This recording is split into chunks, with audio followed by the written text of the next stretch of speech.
All right, what's going on, everybody? Welcome to another episode of the Blindside Blitz. I am Jim McPhee, and there he is, the almighty Joe DeCapita. I don't know about the almighty part. I'm a little under the weather right now because you're usually right next to me. So again, now there you are remotely, the all remotely Joe DeCapita. I was thinking what's funny is I could put your window on the other side of me, and I could say. There he is on my blind side, Joe DeCapita. Covering my blind side. What's going on, Blitz Nation? Welcome back. We are ready to go here to give you guys some more dosage of that NFL knowledge and talk that we like to do every single week. Listen, you can find us and many more podcasts like us, political, entertainment, sports, you name it. Go head over to grumblingsmedia.com. Head over there. There's a ton of variety to go look at. See what you're interested in, follow, whatever, or head over to YouTube. Help us out. It helps us out immensely. Every time you guys hit the subscribe button, hit the thumbs up, or comment down below, and even share it. It definitely helps us growing as a channel, and we are growing exponentially. We are taking off. We are 3,000 plus subscriptions right now and soaring high. Also, you can head over to rumble.com and check us out there, and anywhere you get your podcasts. All right, that's right, Joe. And just like the first couple of weeks, week 3 did not disappoint, Joe. I know the picks were rough, but a lot of different upsets and some close ones, but then some crazy blowouts too, Joe. So we're going to cover a few of those here and get into deeper detail with some of the other, some of them a little more in depth.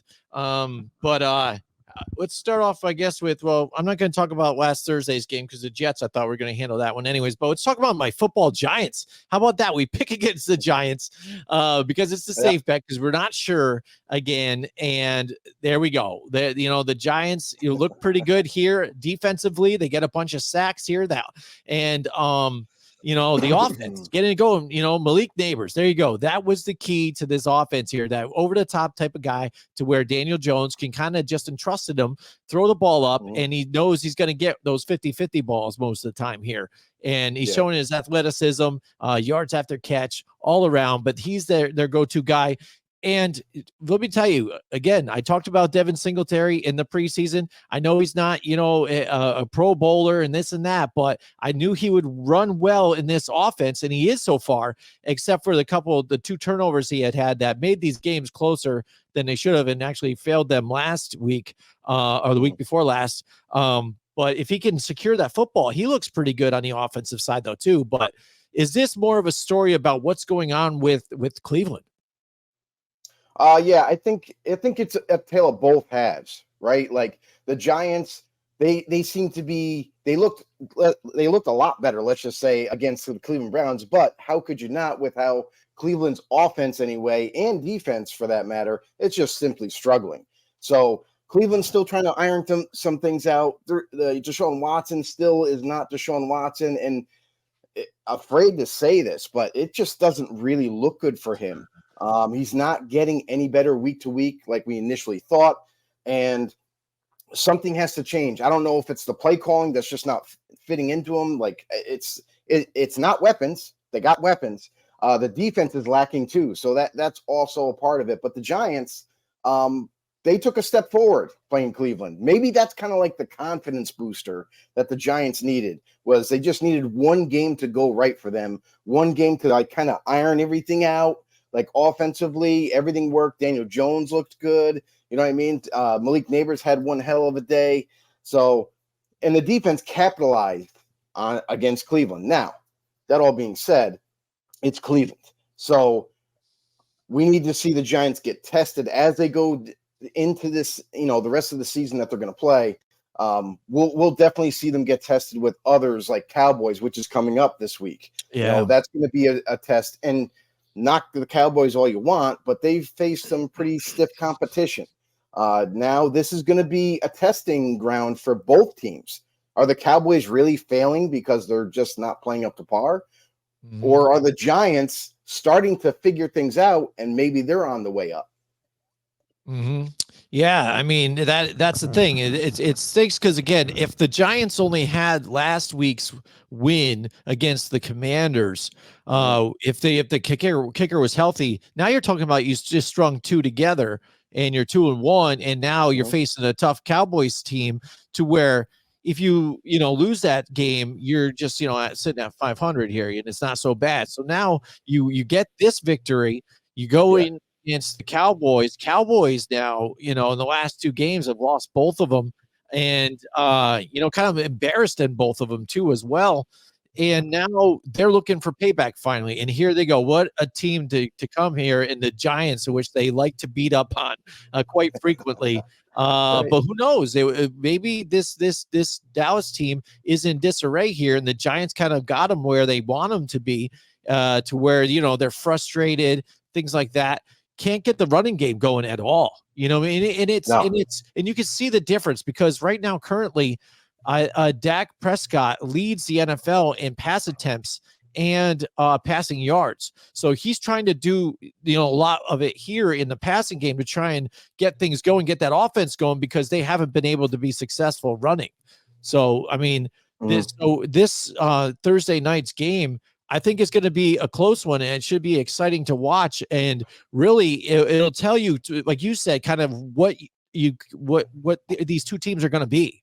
You know what I mean? Yeah. The Giants are trending upwards. Are they going to be able to beat the Cowboys? And then if the Cowboys lose now 3 straight, and especially down to the Giants, who are just trying to get things back on track, the Cowboys, got to look at themselves differently and make some changes maybe.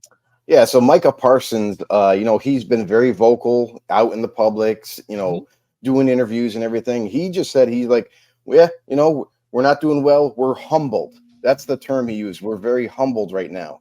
Well, Micah, something's got to change. Like, we haven't seen enough from the defense. Obviously, the Cowboys have to throw the ball a lot more because they're always behind, and they don't have a running game. So the running game is lacking because of the talent that they have. It's great. Okay, nostalgia signing. They signed Ezekiel Elliott. He comes back, but the Cowboys fans even knew, like, oh, yeah, we're getting Zeke back. That's cool, but he's not Tony Pollard. He's not any one of these other running backs that they couldn't even afford. I'm not blaming the Cowboys. Listen, finances are tough right now, so they couldn't unload money and bring in a different running back or even keep Tony. So going forward, it's going to be tough for them. This whole season is going to be a very rough season. And if anything, they have to get out ahead early. That's going to be the only saving grace for this Cowboys team is the offense got to jump ahead early and stay ahead throughout the game. They basically got to take a page out of the Chiefs playbook like 3 years ago where they just outscored people. They didn't have to worry about their defense. Their defense was decent, but they didn't have to worry about it. So we'll see. I mean, the Giants too, it's a sample size. So like, regardless of who wins and loses this game, we're going to have two different opinions and 2 different ideas of thought for each team going forward. Because we're taking this week to week to week with all these teams because every single week so far this season has taught us nothing but shock and awe. Mm-hmm. Yeah, definitely. And again, Cleveland, when you get back to the Giants game, yeah, it just seemed like Deshaun Watson was just pressured a lot here, and they really are. Line's terrible. Yeah, exactly, and that's the thing that hasn't been able to get changed since basically, for the last couple of seasons here, at least. Well, yeah, and they also just lost 2 starting offensive linemen. Yes, in that game. Yep. Yes, so exactly. Wyatt Teller is one of them. Wyatt Teller's going to be out for the next 4 weeks. He's on short-term IR. Like. This is not good for Cleveland. It's not looking good. They could find themselves very well on the bottom of this division. Like we thought highly of Cleveland, and why wouldn't you? Because with that defense returning, with the offense that you're expecting to be much better, but nothing's been working out. Right. Yep, absolutely. So there's going to be questions throughout the season for Cleveland and see what they can do. Giants again now. It's funny. You look at that division, them and the Cowboys now sitting there at 1 and 2 at the bottom. Who would have thunk it here? And the Commanders. And the Commanders are looking pretty good. Yeah, absolutely. Technically leading the division right now. Mm-hmm. And what a difference between if you look at now Dan Quinn, head coach of the Commanders, and how that team's looking, and now the Dallas Cowboys and that defense under Mike Zimmer, and the difference. I mean, this defense right now for the Cowboys is ranked 30th in the NFL right now. Mhm. That's points forward and 28th and yards altogether. And you could see the difference also as well. They're just allowing points and allowing teams to just go all out on them. Absolutely. And they're last against yards after hit, for the rushing game. So they're pretty much dead last in everything rushing except for attempts. So running, people figured out they could run the ball. So what's good for the Giants moving forward, at least for them, the Singletary and those guys have been able to move the ball in the running game. And I've noticed this season there's a lot of rushing going on, and it seems like teams have valued that running attack better and kind of switched it up here. And they've noticed what defenses have been doing it to change up to try and stop some of the big passing offenses, that they've turned to the run game to grind things out and get more balanced again. Well, you're seeing a trend being set this season. A lot. Listen, we've devalued running backs for far too long, and they shouldn't be devalued, but they are. That's the necessary evil of the NFL right now. But this year, you're seeing a lot of teams going to the run heavy. Like a lot of teams, even the teams that we historically were just used to them throwing the ball often. The Chiefs are now implementing like a balanced offense now. You got the Saints. Last week, the Saints didn't throw the ball hardly at all. They tried to run with Alvin Kamara all game long. It just wasn't working, but they still stuck with it anyway. The Raiders were also guilty of that, trying to run when it didn't work. So it's like you're seeing a numerous amount of teams every single week try to sustain the run, and just not everybody can do it. It's that simple. But we're still seeing a very high value in the running offenses throughout the league. No question about it. Sticking with the Cowboys quick before we move on. Again, playing at home, back-to-back games at home. They lose both. They get demolished.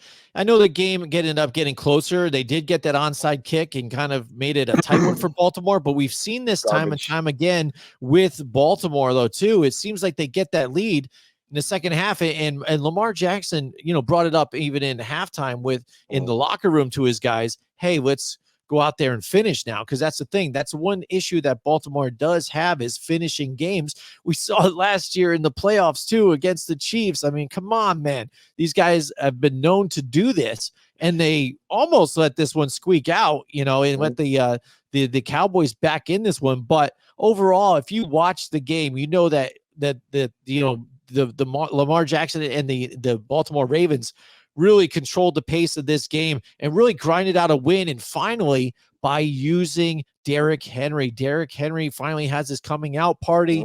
Lamar Jackson was very minimal. I mean, he had just barely over 100-something yards, and not, asked a whole lot. You know what I mean? Not a lot of pass attempts. He had a very high completion percentage because of, I think it was like 77, 78 or something or other. So run the ball, and it was effective. And like we said earlier about the Cowboys and this defense, seems like, again, they're last in the league that anybody can run on. And if you got Derrick Henry, more power to you, brother. Do you roll it down, give him the rock? And he was burying these guys and really took it to the Cowboys. So this week they are looking to move forward here. But what about the Baltimore Ravens finally squeaking out a win here? Yeah, I mean, and here's the thing. Did the Cowboys not get the memo? Like how to beat Baltimore? It's been the first 2 weeks. You stop the run. You do whatever it takes. Stop the run, and then make Dak throw and capitalize on them being one-dimensional. You know what I mean? I mean, Lamar.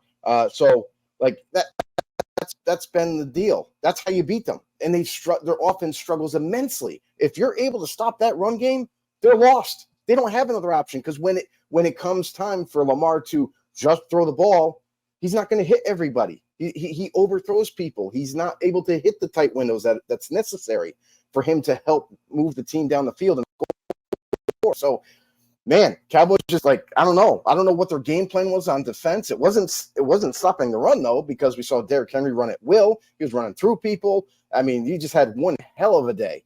And then Lamar did what was necessary to do for him.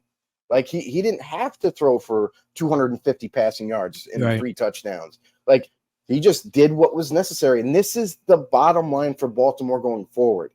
Continue what you've built now. Run Derrick Henry, establish the run, and do it too much, because when teams are able to stop you, it limits what your offense can create out of that. So for Lamar, hit Mark. I mean, I didn't see Mark Andrews enough. Honestly, we debated about that last week, how Mark Andrews needs to be more involved. He was involved, but not. I want to see more. Isaiah Likely and Andrews, like, you start putting both those tight ends out there and running routes, defenses won't have an answer for it. So capitalize on what you're doing right now and just kind of get better at moving forward. Cowboys, man, I mean, I don't know. I'm not hitting the panic button just yet because it's only week 3, but we'll see how, when the Cowboys are going to face the Giants, we'll see how both clubs match up. Yeah, and again, I don't think Jerry Jones is going to be very happy if they do lose to the Giants again, because again, they've owned them for a very long time, and the way the team looks right now, I think heads are going to start rolling. You know, something we know that they locked up their key players. Mike McCarthy's job is not safe. I would say Mike Zimmer's job isn't even safe right now either. You know, because we've seen. You know, if you're gonna get rid of Mike, you're gonna get rid of the staff. So, well, I'm just wondering, even if the defense is so bad, all of a sudden they hack Zimmer first, even just like that, and figure something else out. Well, what are you gonna do? Then go with him. Oh, I know, I get you, but there's. I'm just saying that there's fan bases out there right now that are losing their minds. Talk about overreaction.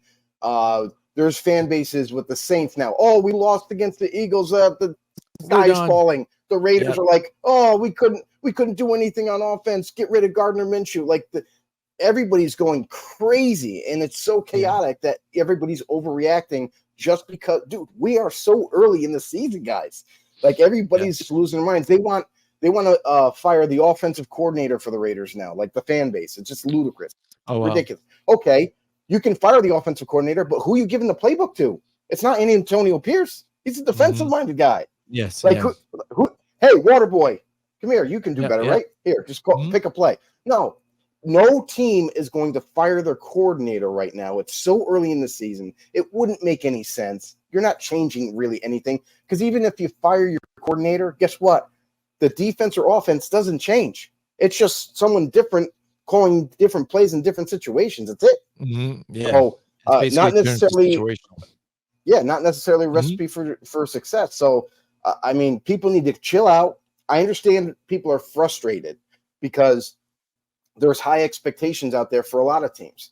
And across the board in the NFL, there's been so many surprises this early in the season that everybody's taken back and doesn't know what to make of this season yet.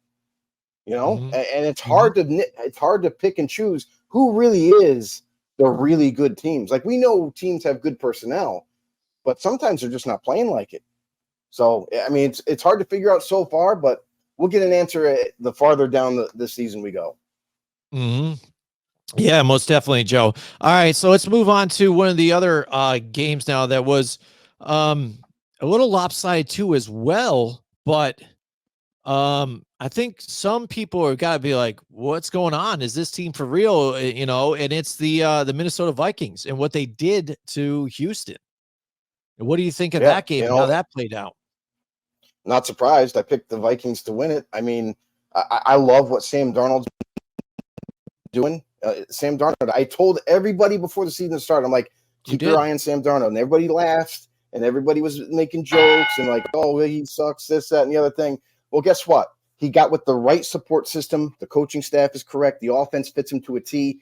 And Kevin O'Connell loves Sam Darnold. Like, they hit it off right from jump, and it shows on the football field. The chemistry he's built with Justin Jefferson, and soon to be Jordan Addison is going to be coming off of the injury designation. He'll be playing too. So this offense, as scary as it is right now, with just Jefferson pretty much out there, and then other receivers like Jalen Naylor, who's making a name for himself.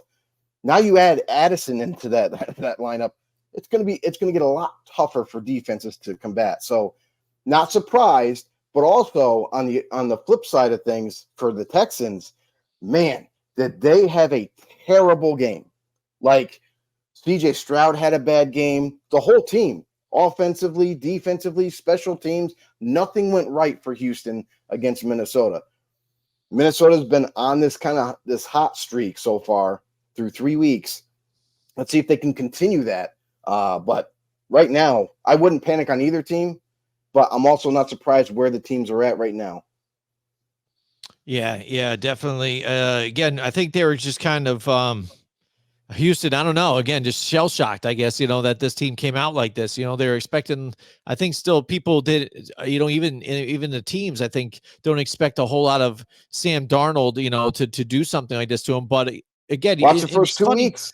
I know. And it is funny, though, too, because like you said, it's like a lot of it is Justin Jefferson, and some of the plays that you saw, he was just wide open in the zone and things like that. And you're like, how do you not double in this guy? That's got to be your main objective. Take him out of the game, not physically, but I mean, try and, double coverage, something to eliminate him being a threat, and then put it all on Sam Darnold. And Houston just wasn't able to do that. No, and it's because they were double teaming. But I'm telling you right now, he's such a gifted receiver. He just finds the holes in the defense. And that's really what it is. Like when you play zone, everybody wishes they could play man. Everybody wishes they had the best corners out there and they could afford to play man and stay with guys like that. But the reality of the NFL is there's always advantages and disadvantages. You got to pick and choose your battles. When you face a guy like Justin Jefferson, you already know you're going against one of the best in the league. So yeah, you can slide coverage over to his side. You can double team him up and down the field, but eventually he's going to get his catches because he's just that good. So until you can equal that level of play on the defensive end and kind of at least slow him down, man, he had another great day. So it's like now you're going to get Jordan Addison coming soon. I don't know if it's this week, but it seems like if it's not this week, definitely next week he'll be back. Listen, the Vikings shocked me more, not offensively, but defense. The defense to me is like they kind of retooled that defensive line. They added a couple new DNs, and it seemed to work really well. Obviously, the funny thing about this whole game is the fact that basically the Texans and the Vikings traded DNs. Daniel Hunter is on the Texans, and Greenwood is now on the Vikings. They both made their splash plays. They both were menaces all game. But, man, two great teams went up against each other. Just one was the victor this time. But I wouldn't be surprised if, we get closer into the postseason, how this all shakes out. And we might have some surprise wins, just like so far in week 3, up to week 3. We might have some prize wins in the playoffs. Yeah, oh yeah, definitely, Joe. With the way it's panning out and some of these players, the way they're playing, Pittsburgh and the Chargers. Pittsburgh's defense. We talked about this last week, on the Football on the No Show with a bunch of the people out in the chat. By the way, if anybody, when you're out there listening, feel free to chime in the chat, whether it be about any of these games or whatever you want to. Post a question, we will answer it, or a comment. Right. And they brought up about which defense would perform better in this game. And it was funny is when I was thinking about it, because again, I'm like, well, I think Pittsburgh's defense will do better, but I think overall, in a sense, the Chargers will win the game. So I guess, when I'm looking at it, I'm like, well, I guess then the Chargers, end up being better in that sense. Well, neither of it happened, it ended up being Pittsburgh still. Yes, the defense was better, and that was the deciding factor. And Justin Herbert goes out of the game early too, injured. And then Taylor Heineke was just, a tackle dummy after that. Yeah, when you lose your starting quarterback, I don't care what point, towards the end of the game, halftime, whatever, beginning of the game, it's just really hard to kind of keep that flow of things on the offense. It's really hard to execute as well as you did because you have a backup quarterback coming in, and which didn't get many first team reps, if any, during the week of practice. So he's basically coming in cold, and you're hoping that he could drum up something. Now, Heineke did well enough to make a couple of completed catches, did some nice things, but I'll tell you right now, the offensive line looked lost towards the end of that game. They just didn't. It almost seemed like they didn't game plan enough against TJ Watt to make sure he was a non-factor or at least slow him down. So that was one glaring concern for me watching this game, is they struggled with that. Not only that, but then they also lost not just Herbert, but Joe Alt, Seems like he's going to be missing some significant times. Their rookie right tackle. So that's a huge loss. So you got two key guys on this offense that are going to be gone. We don't know the duration of the time just yet, but it's going to be for a few weeks. It's going to be. So Herbert might be sooner than but things aren't looking good for the LA Chargers. Yeah, definitely. Because again, that was the key. And we always talked about this. Yes, they're going to attempt to try and run. Right. But then if they're not effective, you've got Justin Herbert, and now you don't. So I mean, that's a key factor because you also don't have the weapons that he did, last year either. So it's going to be a rough outing now for a while, I think, for these Los Angeles Chargers here. Yeah. And Pittsburgh, what a surprise here. Yeah. Yep, One more thing that I want to point out for the Chargers too is that now that they've lost Herbert, next week, there's no fear at the quarterback position.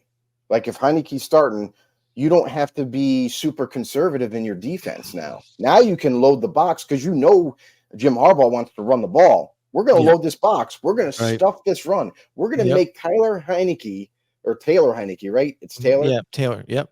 Taylor Heinicke. We're going to make him throw the ball and beat us. If he beats us throwing, kudos to you guys. But we're going to put all the pressure on him. Absolutely. And Joe, moving on, actually let's bring up the Pittsburgh Steelers now here too. With the way they've been winning here, it's funny how Mike Tomlin does this too. Despite him staying relevant with them winning still this and that, but not winning a championship.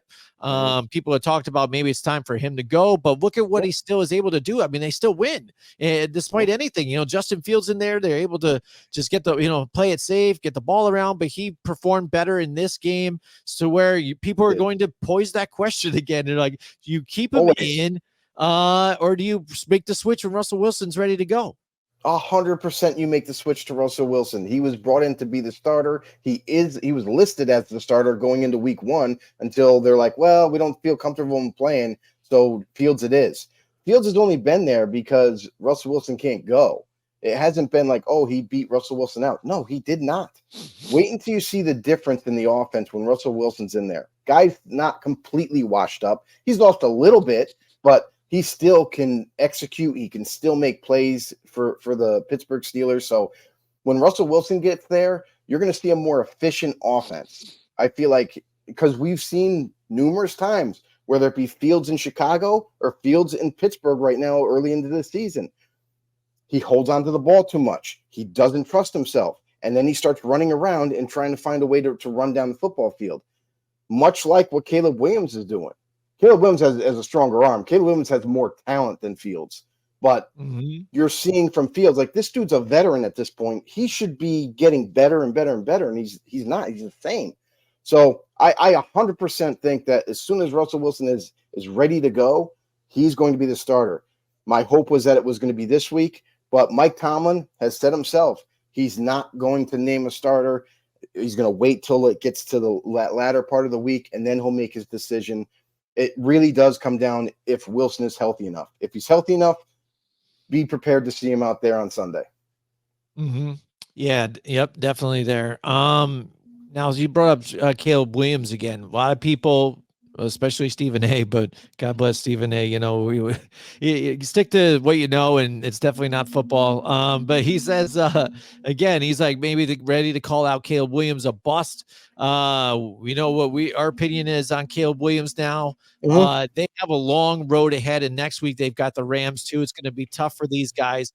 But is this just learning curve here for Caleb Williams here? Will they eventually get it? Or, is this, do you see is what you get?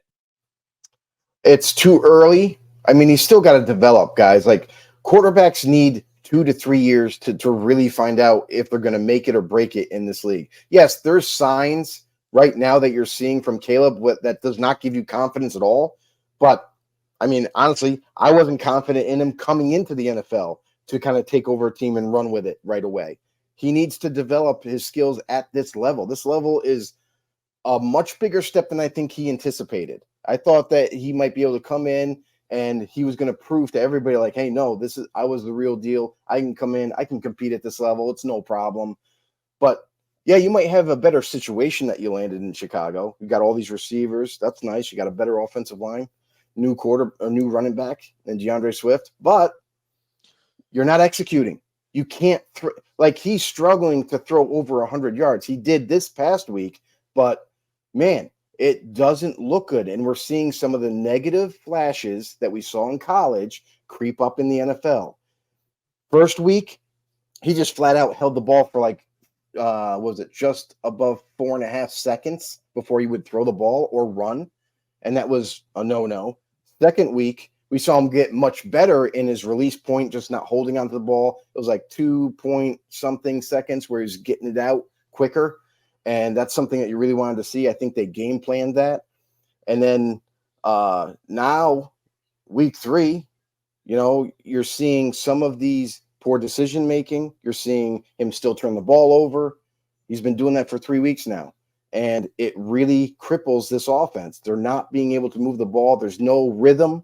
I don't even know if the game plan is correct. Like, I just don't understand. It can't be just about execution. These guys have been practicing this. Caleb's been, getting the chemistry down with all these receivers. So to me, for Caleb going forward, I'm not going to overreact and say he's an absolute bust right now. It's just way too early. This guy still needs time to develop. But so far, the early indicators is that we were right all along. Yeah. And again, he's like got that. Like I said, when we were talking in the preseason or even after draft or even during draft, I would even say to go that far back. I'd said he looks like Mahomes without the Mahomes flash, without the talent kind of there in a sense. You know what I mean? You could see the things that he does, like the mannerisms, like in a sense. The running around, the escapability a little bit here and there, but doesn't have that over the top play ability. You know what I mean? Kind of that I've seen. Maybe he does have it in him, but I haven't seen it. I think he's shown glimpses of it. He definitely has. I've been really concentrating on Caleb because I want to make sure that I'm right. Yep. Yeah. No, I get it. But at the same time, there's been moments where he would escape somehow, make the offensive line look stupid, get out of the pocket, and then just throw a bullet 20 yards down the field to a guy that's running towards the sideline. Like, I've seen him make these like really good plays, or even like a toss over a defender as he's approaching, as he's running up to the line of scrimmage. He gets the defense to creep up, and then he just kind of lobs it over top of him. I've seen small amounts of plays where it's like, oh snap, that was a really nice play. I got to give it to him. But overall, he's not.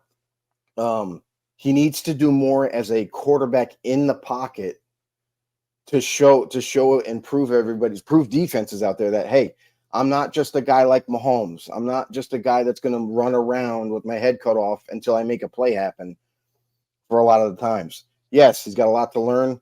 We'll see if he gets better as the season goes. But as of right now, early indication, we're just going to say that like he's not who everybody thought he was.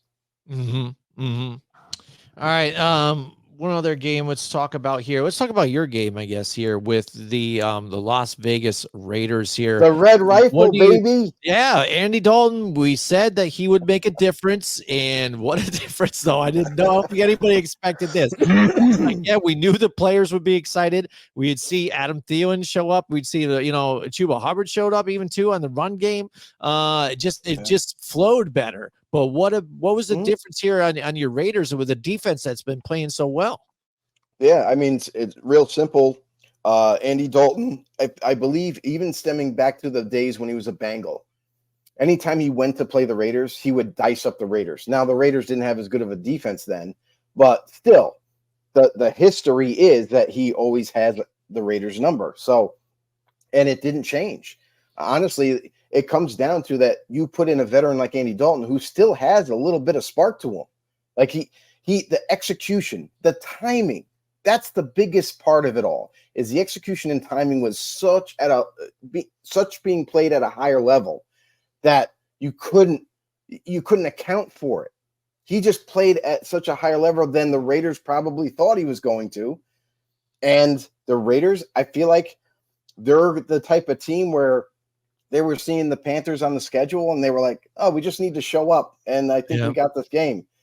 And that's not the case. You cannot take any team lightly. I don't care who they are. But with that quarterback change, you instantly saw a boost. The offensive line, I feel like they stepped their game up because they had Dalton behind it. Gave them more confidence that they were going to do something. And then the same thing reverberated out to the wide receivers. You saw Deontay Johnson have one hell of a day. Adam Thielen was involved. Like, everybody was involved. And that not just that confidence being installed, but then to counterpart that with the defense showing up and stopping the running game of the Raiders and now making them 3rd and long all the time. Raiders, I don't know what their game plan was. It didn't make any sense because it seemed like they tried to run the ball way too much and it wasn't working. So why not change? Why not change it? Get the ball down the field.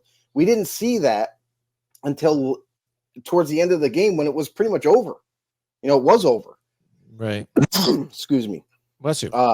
Then when they actually, because the score got so out of reach, they let actually Aiden O'Connell in there, which is interesting, guys, because this is the quarterback that I thought deserved the starting job, that should have been the starter in the beginning.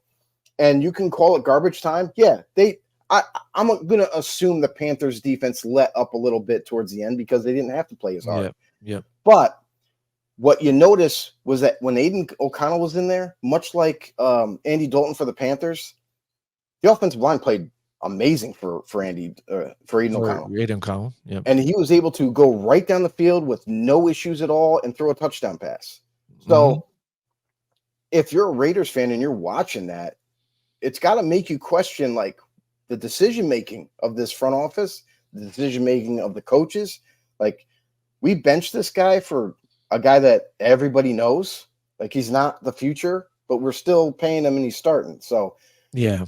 With that all being said, the Panther game, Raiders just pretty much, they just got beat. They got beat up in their own house, which was embarrassing for them.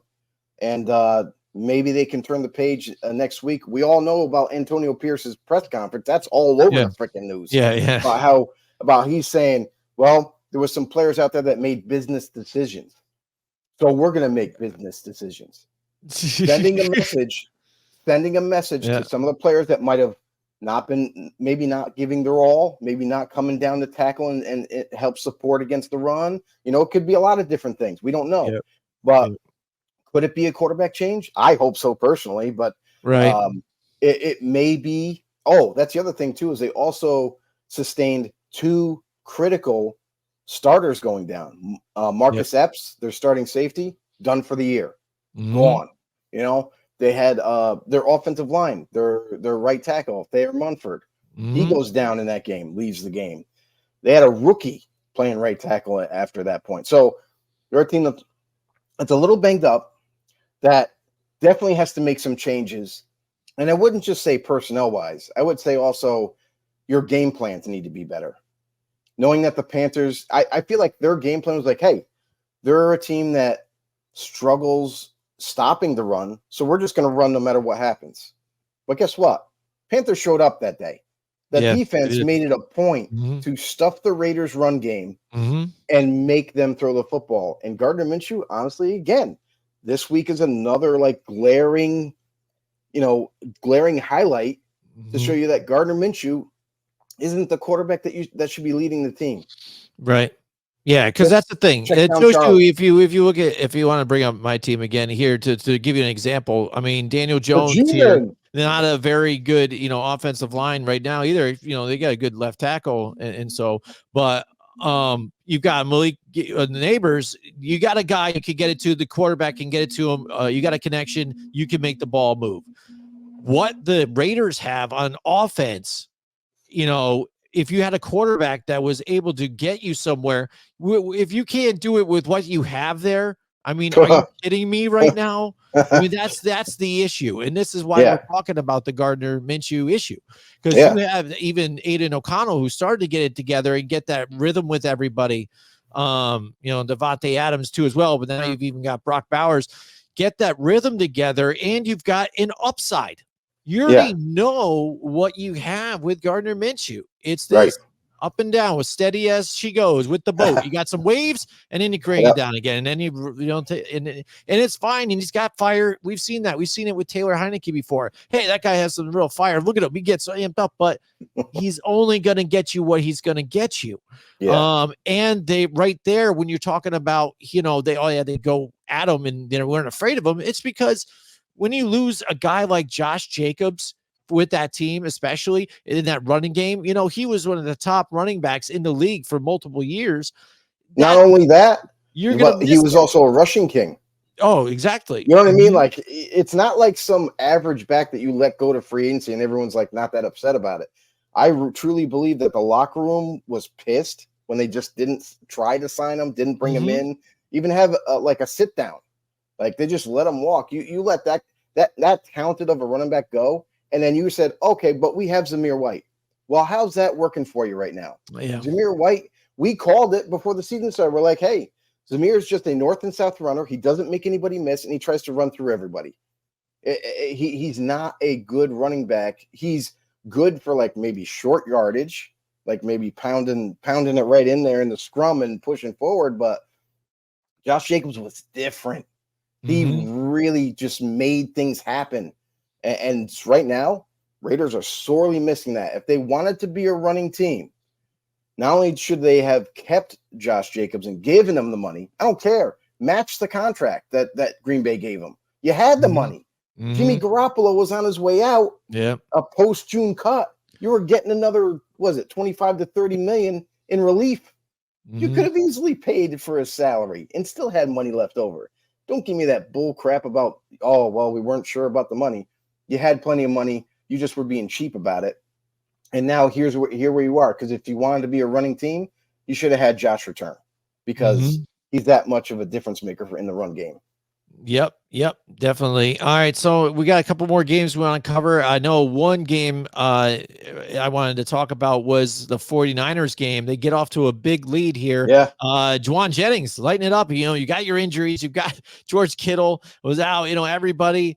Juwan, stepping right up. I know fantasy owners jumped to him real last second, and I'm sure they have paid very well for themselves here. There's even some people that didn't pick him up. Didn't pick him up at all. Huh? He was just on the free agent wire because you don't know, right? You got to really thinking about it. You're like, Juwan Jennings could be a key cog right now because of all the injuries. But maybe some people are thinking, but I have Brandon Ayuk. I think he's going to take off now. Now's his time. Ayuk isn't doing much of anything. Yep, exactly. So they had it, and again, San Francisco does the same type of thing we kind of talked about. The defense missing the guys that they had left. You could see that obviously here. Secondary, some issues still, and then again getting that lead and not holding on to it, not finishing games, and you can't do that with a team like the Rams, especially with Matthew Stafford. Matthew Stafford does not quit. Doesn't matter who he has at his disposal. And he came back and he got him. As a plus, the running back Kyron Williams too, a nice touch too on top of it. But the Rams, you just can't keep them down, man. I mean, you look at what they had to work with, and a lot of listen. We talk about fantasy football managers out there. If you didn't pick up Demarcus Robinson and you needed a wide receiver this week, bad on you, bro. Bad on you, because that is his favorite target other than Cooper, obviously, and Puka. Like, he loves to throw him the rock. So he got plenty of looks, plenty of throws, got catches. So this team going forward, Cooper might not be back in this upcoming week. Puka's still going to be out. So if you need to, definitely pick a guy like Demarcus Robinson up. But the Rams, you're right. Stafford, it doesn't matter who you give him. He's going to make things happen as a quarterback. He gives receivers chances because he is one of those really good passing quarterbacks that he's going to give you a chance. And what you do with that opportunity is up to you. You make the catch, you're going to get the ball more. And this team is just trying to figure out ways to kind of scrape by while their injuries are piling up. And it's crazy, Jim, because I'll tell you, this week alone, there was an awful lot of starters being injured, leaving the game. Yeah. Not going to come back for a few weeks anyway. Right. And that's going to hurt teams as we get longer into the season. And the NFL, your favorite NFL league, wants to expand another week or so of games. Look at what we're dealing with right now. A high amount of injuries every single week, and the list just keeps getting longer. So that's something that the Players Union is definitely going to have to address. But key players missing. And for the Niners, they're no exception. We already know the laundry list basically for them this past week. But now they've also lost Javon Hargrave. Yep. He's going to be done for the year. So a guy who was holding it down in the middle of that D-line, and we were skeptical coming into this season, like, well, it's not the same D-line. I'm not really sure how they're going to do. You just lost a big dude in the middle like that, at that caliber. Nick Bosa, man, get ready for more double teams every week because I don't know. So they're struggling with injuries, but they had that game. The Niners had the game. Yep. They ended up giving it up in the end, and credit to the Rams for storming back and making that comeback win happen. But the Rams, the Niners, neither one of these teams are going to give up.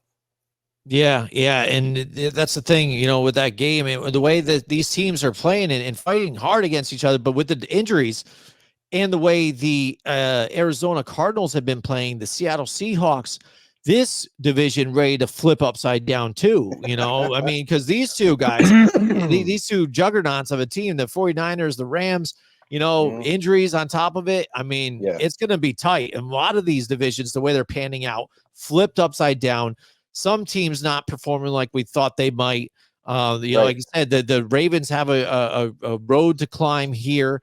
The Texans just fall a little bit here, so they've got a little chink in their armor. It gives the Colts just pulled out a victory here, but still Anthony Richardson not looking very good still again, but they are able to get it done. Jonathan Taylor, luckily they've got him. But it's anybody's guesses on some of these games, buddy. And it really is. It's crazy week to week.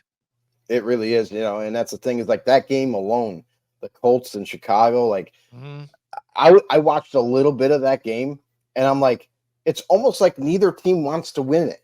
It's like they were both making mistakes. They were both screwing up with penalties and just, their drives ending too early. Like it was just insane. So we still don't have a clear answer on what the Colts actually are. And we don't have an answer about Chicago just yet. All we do know about the Bears is that their defense is really good. Like there's no question about that. Offense just hasn't been able to keep up with them. Yeah. Again, any other games you want to cover right now? I know maybe one, but go ahead if you want. Actually, you know what? Let's talk about the Commanders and Bengals. Okay. Commanders Bengals, that was an awesome game to watch. If you didn't tune in, you missed a good one. I mean, a lot of people, I could see why a lot of people would look at that game, me included. I'm like, oh man, Commanders Bengals. I'm like, dude, the Bengals, the way they played the week prior, I'm like, dude, the Bengals got to win this game. Like Jaden Daniels and that Commander offense, they haven't been opening the playbook. And that's kind of I know they were putting training wheels on Jaden Daniels because they didn't want him to make too many mistakes. They wanted to limit that. But this kid is ready. We told everybody from day one when he got drafted, like, this dude is going to be different at the next level.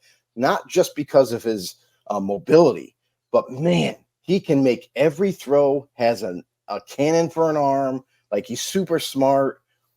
Funny thing is about Jaden Daniels is that the Raiders in the draft, they really wanted him bad. They wanted him so bad, but they just couldn't make a trade up for him. Here's the kicker. They said that they were hoping that he would slide to 13. We never saw that happening once. But for some reason, they thought there was a chance. Guess what? No. So Jaden Daniels with Washington, and this is what I've been waiting for. I've been waiting for Cliff Kingsbury, the offensive coordinator, to open up the playbook, let him command it. Let him take this offense. Let him throw it to Scary Terry down the sideline. Let him open it up and throw it to Daomi Brown. Let's see what we really have here, because just get rid of the training wheels. Let this dude grow as he plays. Because that's really what you got him in there for. Stop with the training wheels. Let's see. You saw that against Cincinnati. This is a game where they're like, all right, we're going to run in the beginning. And then they're like, you know what? We're just not getting enough. We're not getting down the field. Let's open it up. Boom. Instant explosion. You started to see Terry McLaurin go crazy, catching the ball left and right, getting a couple touchdowns. You just saw this offense really start to not only just be successful, but the productivity for everybody just went through the roof. Offensive line, we've been complaining about this offensive line for 2 weeks now, going into week 3, and it's just like, this team's terrible. The defense is terrible. What's going on there? And now, by opening up that playbook, putting points on the board, allowing the defense to rest, getting back out there, and having not to play from behind, it changes the complexity of the game. It changes the mentality of the game. And the Bengals, who we thought were starting to figure things out, especially in this game, Joe Burrow looked good. Jamar Chase went crazy. Like, we started to see like this offense of theirs open up. And why? We called it last week, guys. T. Higgins. Now that he was healthy, he was in there, it opens up everything. It's not just Chase that you got to worry about. Now you got to worry about T. Higgins too, and everybody in between, Mike Gesicki included. So, wow, what a change by both teams. But that was an awesome game to watch. And I wanted to pull something up here. I wanted to let me see if I can no get it problem. While you're looking for it, that's the one thing I noticed here too, because again, you know what they picked up on defense here to try and get them, doing well, especially in the back end. But they with everybody just pound on them. The people are just scoring at will, and that's the thing is Joe Burrow puts up great numbers. 3 touchdowns? He got sacked twice, but 3 touchdowns at 300 something yards. They're scoring, like they're doing okay. But when the defense is letting the other team just score right back on them, that doesn't help you at all. Yeah, and that's the thing. Real quick, in this Bengals game, they lost another starting offensive lineman. So Trent Brown leaves, looks pretty serious. He's got he tore his patella tendon, definitely out for the season. So what are they going to do with that answer there? They got to figure that out going forward. Maybe they got to do maybe they got to put a tight end on that side all the time now, and maybe tweak their offense a little bit to prevent that rush on that side. But here's what I found. It isn't the first time it's happened, but Commanders quarterback Jaden Daniels completed 91.3% of his passes Monday night, setting a record for the highest completion percentage by a rookie with a minimum of 20 attempts in a game in NFL history. This dude is going to shatter milestones, and he's already doing it in his rookie year. He's definitely he's got the crown now for that. And second, the guy he beat out that had it originally was Dak Prescott. He said he set this record in 2016 and completed 88.9% of passes. So, Jaden Daniels, now that you took the training wheels off, Cliff Kingsbury, trust this kid. Let's see how good Washington could actually be. I know that's not something you want to hear, Jimmy, but you got the kid special, and now that you've taken those training wheels off, man, did he have one hell of a primetime game Monday night. Yeah, absolutely. And you see the difference too. And like you said, in the training wheels off, he was really comfortable with everybody too. And you saw on drives, when it was even 4th down, he didn't hesitate. He's like, hurry up, give me the play. Like, let's go.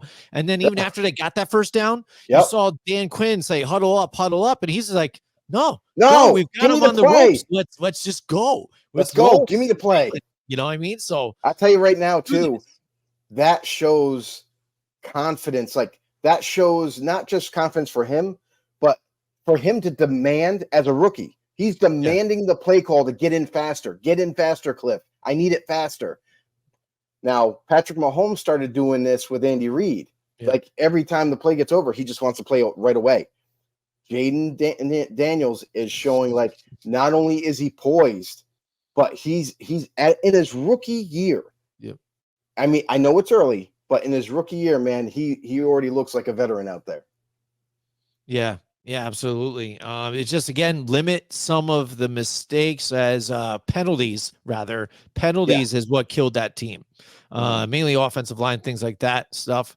But hopefully, again, they'll be able to iron some of that out, because, again, if you can, in those tough games that you need to win, where it's against tighter competition, those penalties are what kills you. You know what I mean? Yeah, I would say this. I've changed my stance a little bit on the penalties thing. Like, yes, it does hurt your drives. It does sometimes stop your drives even. But turnovers to me is the most critical thing that you can't do. I hear you there. Penalties does hurt, but penalties, like, I'm okay with physical penalties, not mental ones. When you have mental penalties, that drives me like crazy. But physical penalties, like, okay, maybe you block the guy a little extra than you should have as a whistle blew. But yeah, that's like the one thing. But that game, if you guys didn't watch it, if you didn't check it out, it was an awesome game to watch because it went right down to the wire. It was amazing. Yeah, and then actually you talk about turnovers. Apparently that game too was the first NFL game with no turnovers or punts since 1940. Yeah. So how about that little fact of the day about that game right there? Yeah, and, we dropped that down below too. Boom, that's right. All the news down there on the bottom, guys. That's all up to date information. All right. Let's just cover one more here, and let's talk about the Kansas City Chiefs and Atlanta Falcons game. All right. Oh, why not? There's a lot more debate with some of this here. Falcons, I feel like, had them, but they were fighting so many injuries though too on the offensive line and things, where Kirk Cousins just had no time to get rid of it, man. He was just kind of dishing out as fast as he could just drop back and toss it. But still in this game. And what everybody's talking about is that no call in the end zone here on a clear pass interference. It's there, clear as day. And yes, Atlanta was able to get a stop. How about that? Get the ball back and still have a chance to win. And the Chiefs were penalized a lot in that last drive, but rightfully so, because they were, penalties when they were moving down, and so they were able to win still, just coming up short. But everybody looks at it again, that all should have never even happened because they had the score there at least, you know, so maybe it's a different story, but who knows? You give Patrick Mahomes 13 seconds and he can still beat you, right? Well, I mean, the bottom line is call a fair game. Like, if you're going to call a game, call it fair. Like, it's under the lights. It's prime time. Everybody's watching this game. Like, you're not going to fool nobody. So, like, when you do a non-call like that, when they literally took a mirrored picture and showed they called this pass interference a week ago against the Bengals, then this one against the Falcons, no call. Why? It's the same freaking thing. You got to call it. We've been complaining and bitching about this, but now it's reached a whole new level, especially with the Chiefs as an organization. They're getting a lot of calls in their favor, a lot. And it's critical ones that are costing teams even a chance to stay in the game or maybe even win it. Atlanta's like the latest victim right now. By not making that call, that could have changed everything. Because now you get the ball down at the 1 yard line, you get a chance to score. Let's say they score a touchdown. That might change the game in its entirety to where that's it. The Falcons end up winning that game. It could have. So by not calling the game the same way every single week, this is where it's leading people to not believe in the NFL as an organization. It's not allowing to believe in their officiating.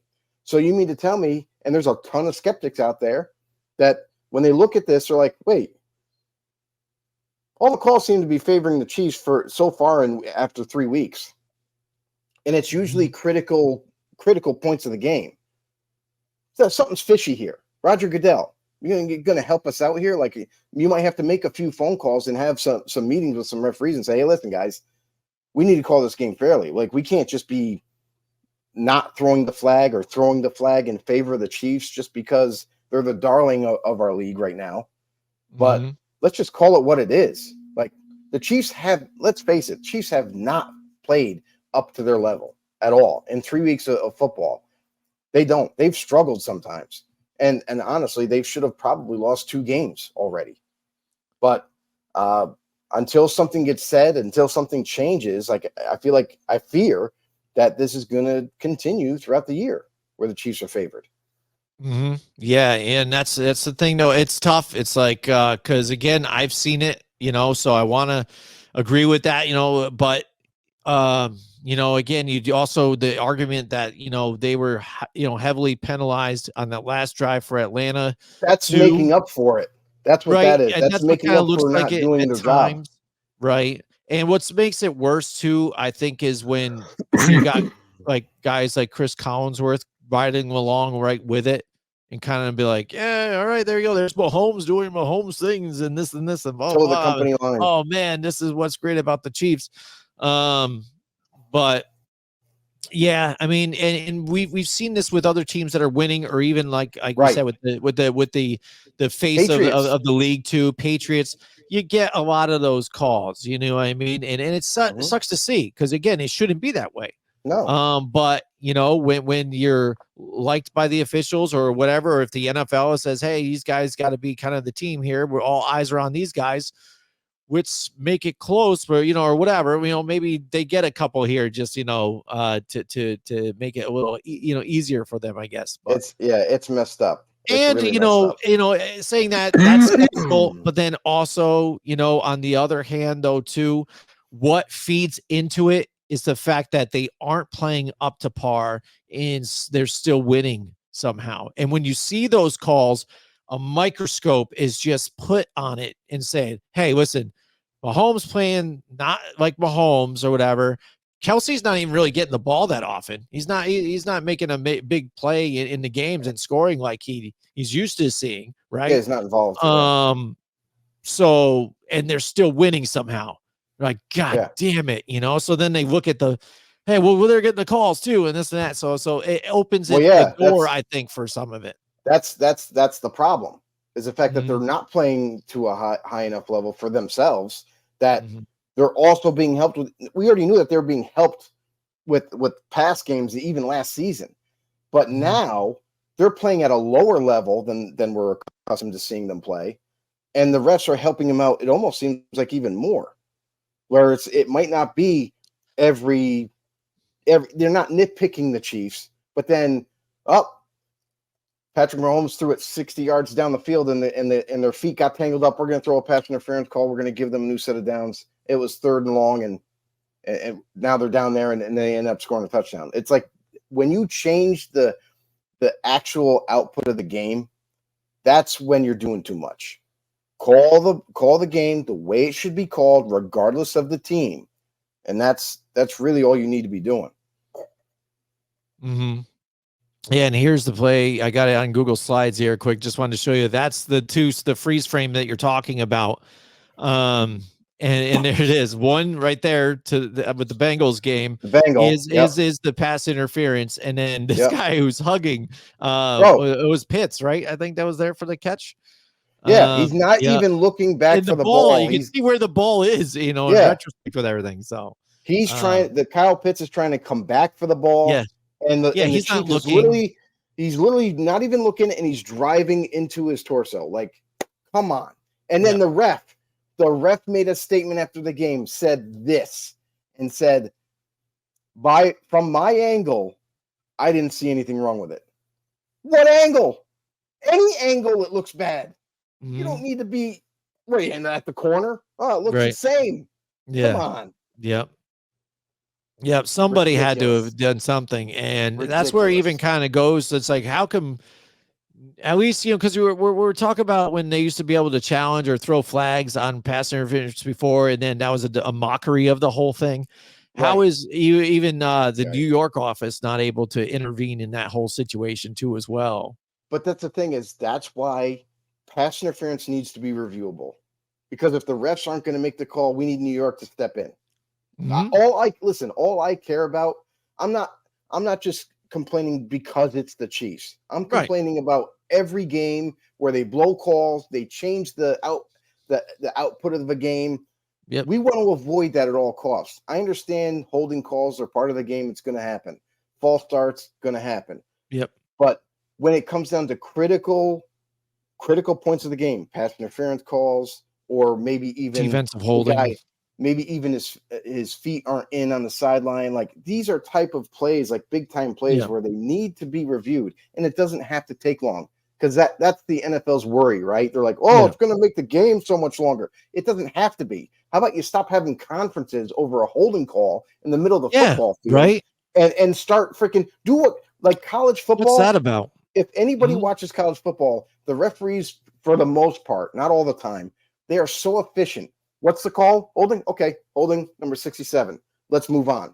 Like he listens to what the referee saw and he just addresses it. They don't have a meeting for the most part. But in the NFL, it's like having a meeting after every freaking call. Yeah, I don't get that. Like I don't know what the conversation is. Yeah, that's always sketchy, right? What's the conversation about? Stupid. Oh boy. All right, there you go. There's the recap, Joe. That's right. So yeah, everybody out there watching, if you haven't yet, make sure you guys head to YouTube and look up Grumblings Media, and you'll find our show plus plenty of others, sports, entertainment, political, whatever you might want. It's all right there. And also, if you scan that barcode right there, that brings you right to grumblingsmedia.com, where you can find articles and all of our shows here and the links to see them at Rumble, X, everywhere you can get your podcast too. If you want to hear the audio versions, if you're on your way, there you go. You can all get it there too as well. Apple Music, Pandora. That's right. So whatever you like, you can find us there. Joe, we brought this segment in a couple weeks ago, and we're going to bring it in again once here, and it is the pick six here, Joe. And now I picked something, whether it be football related or not, where I decide to say, hey, here's my 6 things I'm listing for this, and it could be any topic. Well, this week, funny. It's funny because you just saw the pick six title page, and it has Dion. I just got done watching Prime. The TV show on Amazon Prime, actually, about Prime, about him as a coach, like with Colorado and everything. It was actually it's a must see. If anybody hasn't checked it out, it's awesome. Nice. I'll have to definitely check that out. So this week I decided to keep it with football, and because of the great performances by many quarterbacks, I'm doing best QBs of week 3. All right.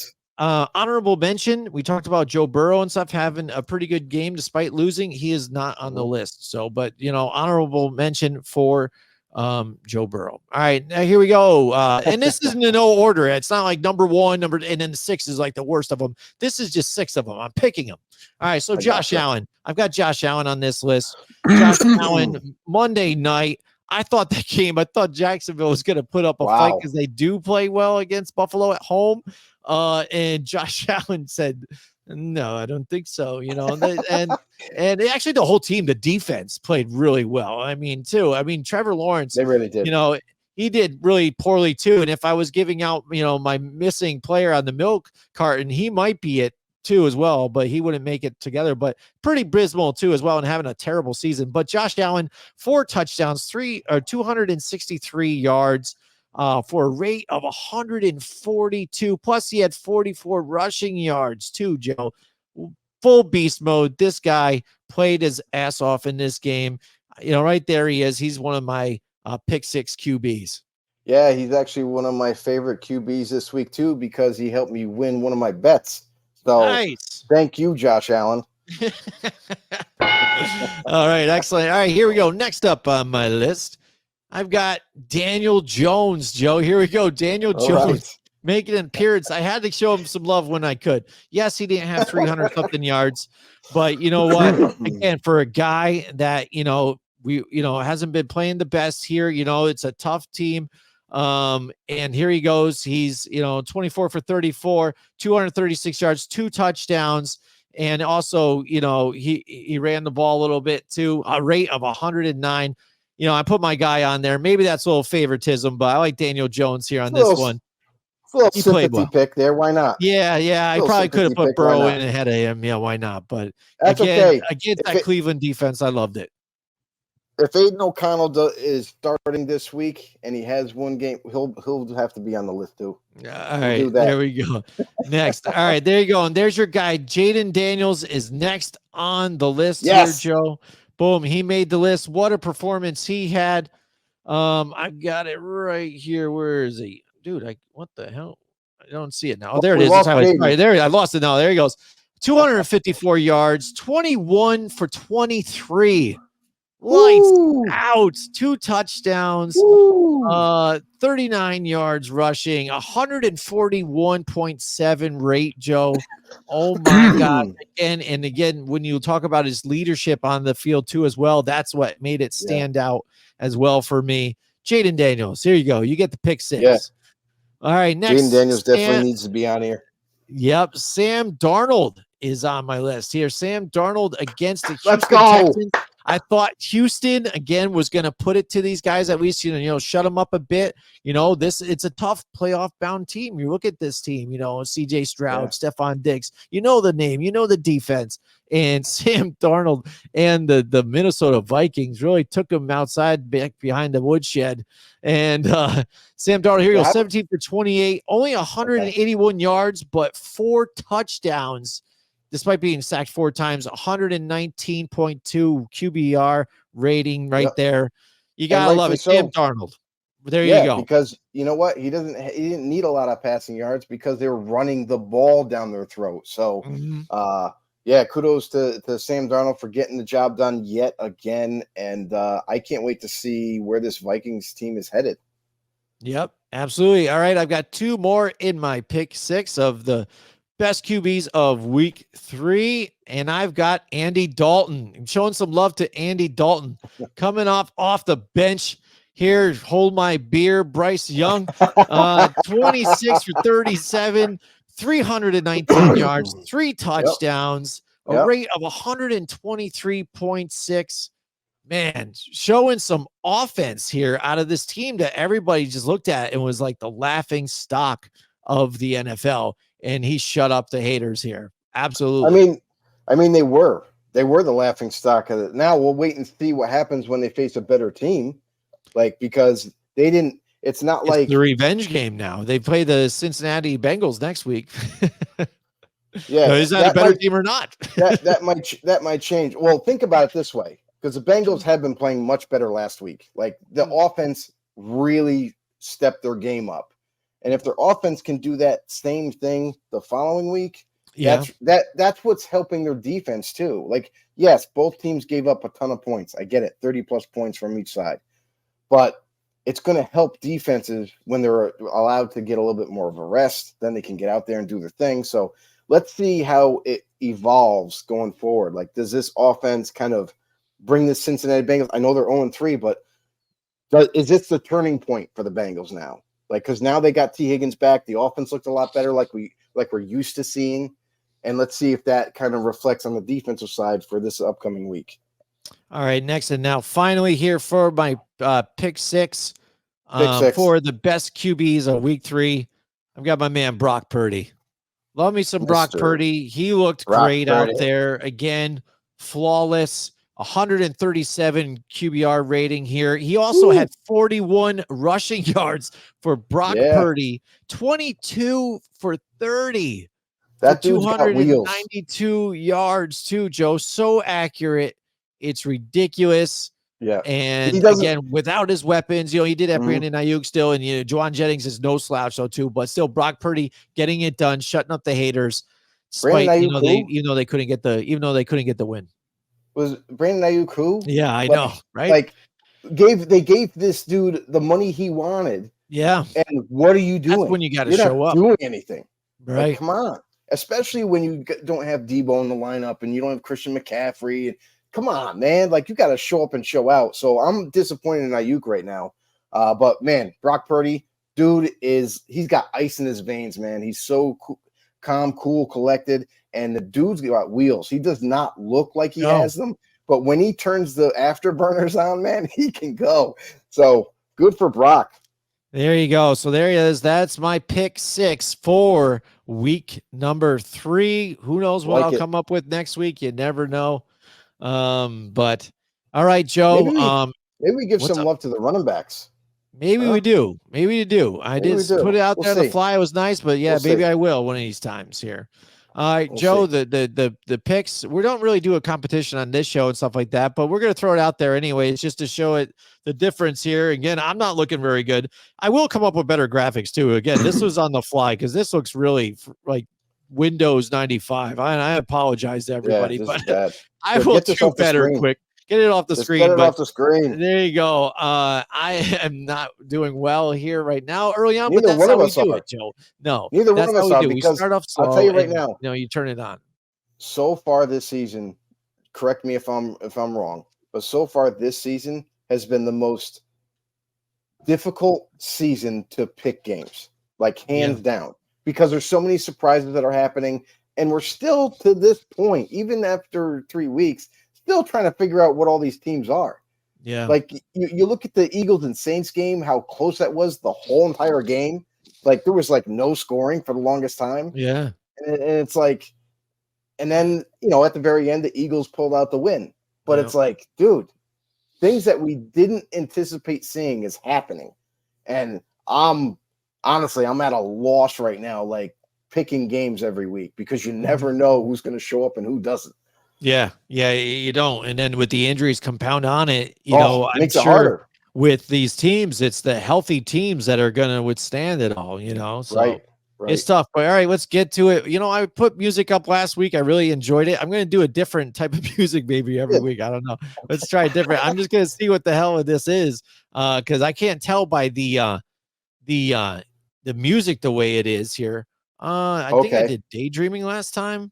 I'm gonna do some. Let's do into space. Is that what this is? I don't know. Yeah, okay. Well, it's funky, maybe funkadelic. All right, Joe. Oh yeah, here we go. All right, picks Thursday Night Football: the Dallas Cowboys and the New York Football Giants. What do you got in this one? This is just like chill. Yeah, I'm gonna turn it down a little bit. This song is perfect for this game. That's all I gotta say, because. Dude, we really don't know. Like, we don't know what either one of these teams are doing. Just when you think the Giants are probably going to go 0-3, they end up pulling out the win against Cleveland. And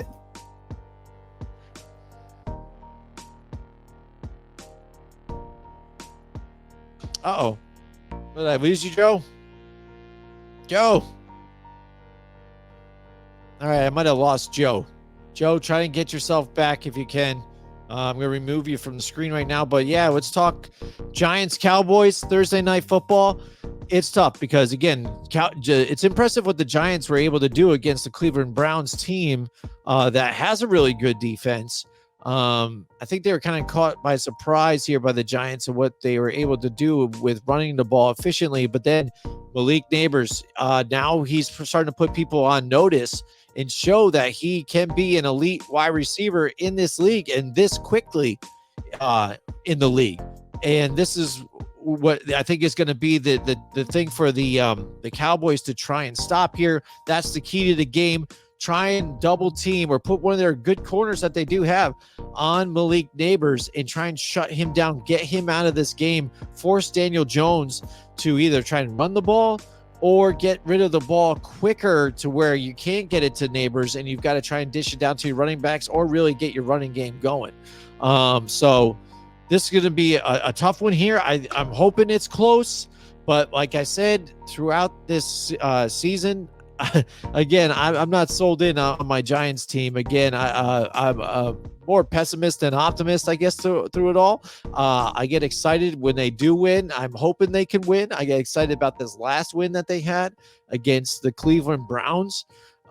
Did not expect them to win, so it was pleasant, but I picked them against them just because, again, it seems like whenever I do side with them, I jump on the bandwagon. They launched me off the bandwagon just as closely, just as fast. So it's tough for me to not pick the Dallas Cowboys here, even though Dallas is not at home this time, and they usually do play better at home. Just the last couple of seasons, not looking so hot. The last couple games, rather, not looking so hot. But Thursday night prime, I think the Cowboys are going to show up finally this time. They're frustrated. They need a win. Giants just trying to get some momentum going. Unfortunately, they have to meet this team, but I would be excited if the Giants do pull out this victory. But Joe's back right there. You are, Joe. But I kept it going when you were away. I don't know. Come on. Right in the middle of it all, but I was just explaining to everybody how, again, I am with the Giants. I think this is going to be a tighter game. I hope it can be, especially as of last couple seasons. It has not been. But I'm going to side with the Dallas Cowboys as they have more pressure to win. Not a shocker by you, Jim. Not a shocker I know. at all. But yeah, I had a lot of word salad to get to that regular easy pick. I cobbled it, yeah, Joe. I mean, I'm going to go with the Cowboys too, and it's just because I'm very uncertain. I don't know if it's a little bit of a exception from last week, like, with the Giants and how well they played against Cleveland. Is it just because Cleveland is playing that badly, or did the Giants figure some things out? So I'm going to go with the Cowboys in this one. All right. Next up, we've got the New Orleans Saints and the Atlanta Falcons. The Saints, again, they had that offense really going in the first couple of weeks. We knew that it was going to be a tougher game here against Philadelphia.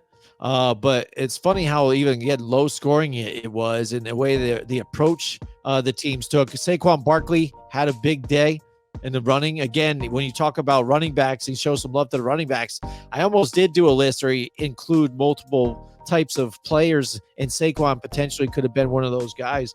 But the Saints get a chance to play Atlanta. Atlanta's beat up on the offensive line here. They can bounce back against Atlanta. Atlanta has a good defense. I think they're going to play them hard. This is going to be a really tough game here, these guys. But I think New Orleans has the best of them, I think, in Atlanta, most likely, from what I recall. I could be wrong on this one, but a lot of times I pick Atlanta at home, but I think New Orleans ends up taking it a lot of the time. So I'm going to go with the Saints on this one to win in Atlanta. I got a little bit of a bone to pick with Clint Kubiak, the offensive coordinator for Saints. I don't know what he was thinking. The game plan but ran way too much. Like with Alvin Kamara, it's almost like they want to prove they just want to run.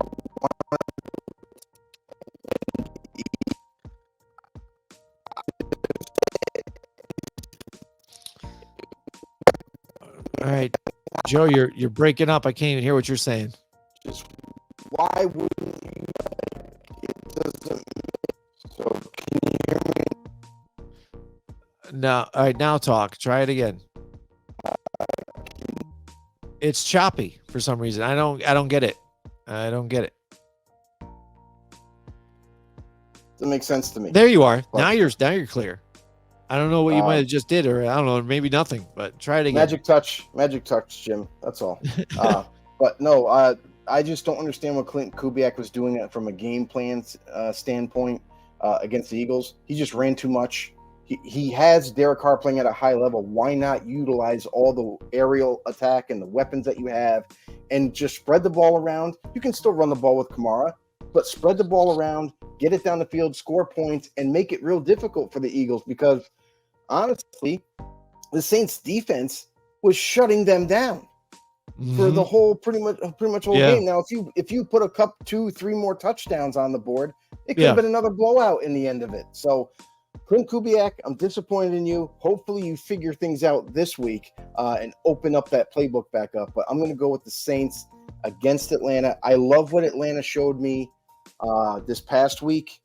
They're definitely going to be one of these teams down the stretch to keep an eye on. But I just think that this rivalry that they got going on in this division, I know pass protection wise, the Saints, they lost an interior offensive lineman, and that's going to mess with some things, but I still think the Saints pull out the win. Yep. All right, next up, we've got the Los Angeles Rams and the Chicago Bears. Chicago's got the weapons. They've got, all the talk, the defense stuff, but again, it looks like Caleb Williams can't really dial it in. The offensive line is really struggling here, and that's why he's getting a lot of pressure too, but not able to make those plays. And the Rams, again, despite everything, still fighting through. They look really good. The defense even good at times.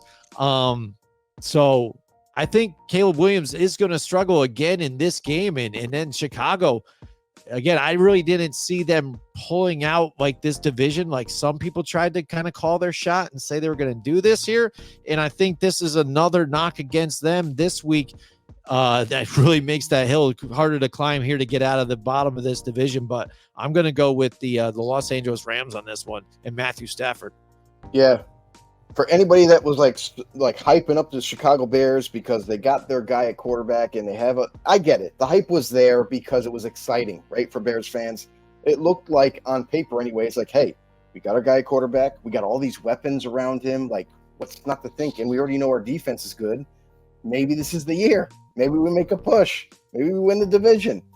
Not looking like it right now. And I think with Caleb Williams continuing to struggle week in and week out, I think that's the big problem, is the offense not putting up points, not sustaining drives, and him making poor decisions as they go. I can't pick the Bears in this one. Again, I know it's a shocker to everybody, but I'm going to go with the Rams in this. I know they don't have Puka and they don't have Puka, but what the Rams do have is they have a running attack. And they're going to utilize that along with DeMarcus Robinson, along with Tutu Atwell. Maybe I don't even know when Higbee's supposed to come back, but I know he's getting close to coming back off the injury list. So they get him back. Who knows, man? I think the Rams are going to play them tough. I think the Rams defense is going to give Caleb Williams fits. I'm going to go with the Rams. All right. Next, we've got the Minnesota Vikings and the Green Bay Packers. Green Bay at home. This is a good one. We saw Jordan Love out there throwing. He did not start in the game last week. Do you think he comes back this week to play against the Minnesota Vikings here in that rivalry? That's the thing, is what we're hearing right now is last week, and they still kept him out. They why rush him back when Malik Willis is playing good football, for Green Bay. So it's going to be the same case this week, but I think he's so close, and he started practicing this week. So it's really going to come down to, as we get towards the end of the week, how healthy does he feel? Does he feel like 100% healthy? No limitations, no worries, no concerns? If that's the case, expect him to be out there this week. But there's always that slight chance that the coaching staff might be like, well, he's healthy. He could play. But, man, we won with Malik Willis. We could probably do it again this week and keep him out for one extra week. So it's one of these things where it's going to be a game time decision. Make sure if you're a Packers fan or if you're playing fantasy or whatever and you have Jordan Love, make sure you definitely pay attention to the injury designation that he has on Friday. That's going to definitely tell you if they're going to shut him down or start him. I'm going to lean on the side of positivity, and I'm going to say Jordan Love makes his return this week. It'll be in Green Bay. What better way to come back? And then you're playing a very tough Vikings team that you want to beat. I think that's going to be awesome. This game is going to be – I don't care whether it be Love in there. I'm not buying into Willis just yet. But you got to admit, he's doing what's necessary to help the team win. So he's not causing them to lose. So, but Vikings playing at a super high level, coming in there. Now we do know that Sam Darnold comes in banged up as well. Yep. So that's something to watch for also with the injuries. But, man, both teams are really good in the division. Going to be one hell of a game to watch. I'm going to go with Vikings in this one. Going into Green Bay and stealing a W. But definitely would not be surprised if Jordan Love does come back or not, and the Packers end up pulling this one out either. Right. Yeah. If Jordan Love comes back, I've got the Packers on this one. If he doesn't, I'm going to lean on the side of the Vikings in this one because I think he's that big of a difference maker. Both defense very good.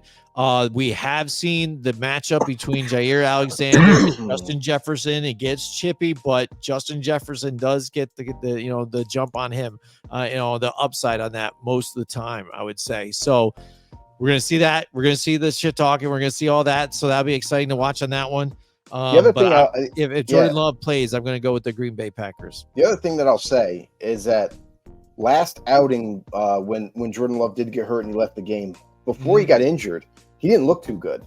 He was missing receivers left and right and everything. So I have a little bit of concern where I don't think Jordan Love is bad or anything. That's not what I'm saying. Right. Sophomore slump, maybe? But no, I don't want to say sophomore slump. It's too early. But what I will say is that maybe there's some rust as being into live action. Like he had one good week, then came back the next week. Yep. And before the injury, looked a little shaken by the defense anyway. Maybe it's the better defense that play. But we'll see in this matchup because it's going to be plenty of it. Right. And the difference here again, which I think really matters that people don't pay attention to, he had that sit-in. You know what I mean? This sit-in that he did. He did not dress. He showed up to practice knowing he was going to get the deal done. So he wasn't like saying, hey, I'm not going to play. So it was an agreement between the team and him. They wanted to rest him up until they got the contract done. And you miss out on some of that stuff. You know what I mean? And that's what I mean. You don't get your rhythm together. Yeah, you're definitely not practicing if you're not getting, you're in the middle of a contract. What happens if you go out and practice, you sprain your ankle? Right. Now the contract negotiations change dramatically. Well, he's a little banged up, so I don't know if we can comfortably give him this kind of money if he's going to be injured all the time. So that's the real reason. The agent probably told him, like, listen, you got an agreement with the team, just don't practice, and we'll get this all hashed out. Yep. Next up, we got the Pittsburgh Steelers and the Indianapolis Colts. Colts, again, I think I can't stand by him until I see more of Anthony Richardson, and I haven't really he's not really showing me something to do something. And right now, Pittsburgh Steelers, they're rolling, they're rolling on everything here, despite everything. Justin Fields is getting a little more involved in the offense here. You've got two good running backs here, Najee Harris and the weapons too on top of it, and that Pittsburgh defense. So Colts, even though they are at home, I'm going to side on the Pittsburgh Steelers in this one to go 4-0. And Alex Highsmith will be missing this game. The guy that helps TJ Watt rush the passer on the opposite end, he'll be shut down. So I'm curious to see like who they have, like someone kind of coming in, guys that somehow, some way, Pittsburgh always finds these like hidden gems at linebacker that can rush off the edge. So I'm curious to see who that's going to be. But overall, like the Steelers defense played really well last week. They're going to continue that going into this week. And I don't know the status of Russell Wilson just yet. It seems like he's going to be practicing limited as of right now. So he's out there, but not full yet. We still have to monitor that later in the week to see which quarterback is going to play. But even that said, I think I'm going to lean on the Steelers this week. What we noticed last week when the Colts faced the Bears is that neither team wanted to win that game. And it was just who was able to make one extra play count. And that was the Colts last week. I don't think they have that same luck this week. And I'm going to go with the Pittsburgh Steelers. TJ Watt will be in that backfield often, unless they do something to double team him. He'll be back there quite often against Richardson. And maybe that's something that they want, because if that happens, Richardson has the escapability. He has the speed to take off, but it's going to be that other end. They're going to need to contain that opposite side of TJ Watt to get him in the backfield and sack him. All right. Next up, we've got the Denver Broncos and the New York Jets. Jets at home. Aaron Rodgers, they pull off a victory last Thursday night. He's looking better. Again, I think it's just knocking the rust off of everything. It's tough to get moving when you're that old bear hanging out in the cave and doing Iron Hushka. There you go. Getting back involved with everybody. He does look old, though, too. I'm growing my stubble out a little bit again, and I'm 7 years older than he is or so. He and 8, I think, at this point. Dude, you know what I mean? They see him with just, when they do the close-up, especially how it's like high graphics, it's looking rough. But anyways, on the field, though, he looks smooth, though. The way he's playing, I think he's looking really good, a lot more poised. The Denver Broncos able to pull out a win last week, but a lot of it just all running and things like that. And that defense really putting on the pressure and getting it done, because, again, it wasn't Bo Nix, really, at least throwing-wise. I mean, Bo Nix did a good job last week. He did all right, but, I mean. Feeding the receivers, doing what he had to do. And I really think that with that Broncos defense, with Bo Nix there, like as he plays more, he's just going to get better in that offense. So kudos to Bo Nix. I hate to say it because I was not high on him coming out of the draft, but it is what it is. The guy's playing good enough to kind of help this team win. All right, but it's all said and done with this game when you look at it. Again, I mean, it's not hard for me to pick on this one. I know that, Denver's going to play hard on defense, but I like the New York Jets here and Aaron Rodgers, and he's getting more familiar with his weapons here. So I like that one here for them. I'm going to go with the New York Jets. Mm-hmm. There you go. Sorry. The Denver Broncos are coming from West Coast to East Coast. It's usually not a very easy thing to do. Playing in New York, it's also going to be a tough environment for them. The Jets, they're coming off a lot of success offensively. They're looking really good. The only negative, though, is that they lost right tackle Morgan Moses. So how much of a factor will that be? Also, Mekhi Becton, I'm not sure if he's going to be available either. So that being said, I still think that the Jets have the upside in this game. I feel like with Rodgers and what Rodgers showed me last week is his mobility and that there was no lingering concerns about him limping or anything like that after the game or during it. So that definitely had it showed a lot of confidence to the sideline and when I was watching it. So I think that the better quarterback win, that is hands down Rodgers, and the Jets are going to pull out this W here in New York, baby. All right. Next up, we got the Philadelphia Eagles and the Tampa Bay Buccaneers. Eagles edged out a win last week. Tampa Bay just got embarrassed here by the Broncos here, and Baker Mayfield didn't look very good either in this one either. They have a chance at redemption. It's gonna be tough though too, because again, we know the weapons that the Eagles have on this one. Tampa Bay at home, they like to play hard there. But that's gonna be tough. I think it's gonna be a tough tale of the defenses here.